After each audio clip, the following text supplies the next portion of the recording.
Karim n'avait jamais eu de chance. Des petits boulots mal payés, des factures qui s'empilaient et ce sentiment de courir toujours derrière la vie sans jamais l'attraper. Jusqu'au jour où Samir, un vieil ami d'enfance, réapparut avec un sourire et une promesse. « Frère, pourquoi te tuer à la tâche? L'argent, ça peut tomber vite, crois-moi. » Karim hésita, mais quand il vit le regard fatigué de sa mère, ses mains abîmées par les ménages et sa petite sœur qui rêvait d'un ordinateur pour l'école, il céda. L'argent arriva comme une pluie d'été, soudain, puissant, presque irréel. En une semaine, il avait plus d'économies que durant 3 années de travail. Il acheta un téléphone neuf à sa sœur, des médicaments pour sa mère, et pour la première fois, il sentit la fierté dans leurs yeux. Mais avec l'argent vinrent les ombres. Des numéros inconnus qui appelaient à minuit.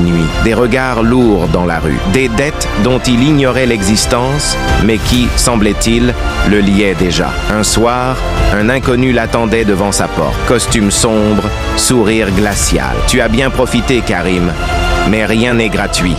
Ce que tu dois ne se paie pas qu'en billets. » Karim comprit alors que la vraie dette n'était pas dans les chiffres, mais dans la liberté qu'il venait de vendre sans le savoir. L'argent facile lui avait acheté quelques instants de bonheur, mais c'était sa vie entière qu'il venait de mettre en gage.